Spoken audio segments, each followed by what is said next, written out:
Purihin ang Diyos, purihin ang ating Panginoon. Alam mo ba na ngayon ay kapistahan ni San Marcos, ang Ebanghelista? Ang kanyang ebanghelyo ay napakaigsi kumpara sa tatlong ebanghelyo pa.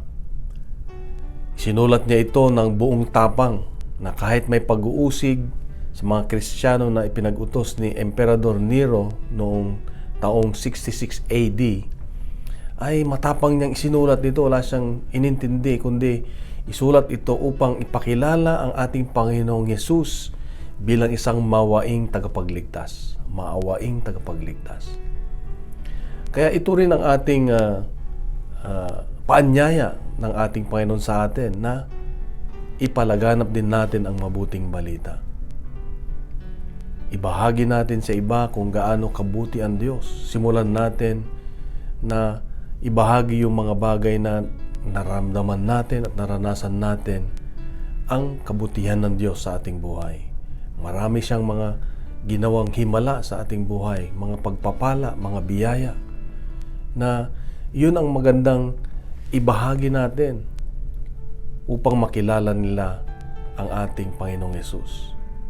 So sa mga gawa natin, sa mga salita natin, sa mga pang-araw-araw nating responsibilidad, ay pwede nating ipamahagi ang mabuting balita patungkol kay Jesus.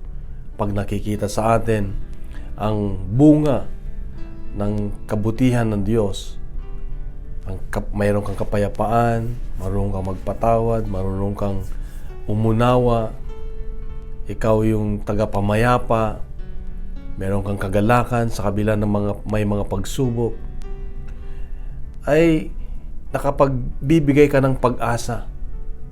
Kaya kapatid, ito yung paanyaya ng Diyos sa atin ngayon na tayo rin ay magamit na mga alagad ng Diyos na ipamalita ang mabuting balita na mahal tayo ng Diyos. Kapatid, gaano mang kaliit ang ginagampanan mo sa iyong misyon, sa mata ng Diyos, ito ay napakalaki at may malaking gantimpala na naghihintay sa iyo. Tinitingnan ng Diyos kung paano natin ito ibinabahagi mula sa ating mga puso. Ang mahalaga ay nakikita ang Diyos sa atin. Kapatid, mahal ka ng Diyos, mahal ako ng Diyos, mahal tayo ng Diyos. Bukas muli, meron siyang magandang mensahe sa iyo at sa akin. So ipamalita natin ang mabuting balita. Ang mabuting balita ay walang iba kundi ang Diyos. Huwag tayong maniwala at makinig sa mga fake news. God bless at isang magandang mapagpalang araw sa iyo at sa iyong mga mahal sa buhay, kapatid.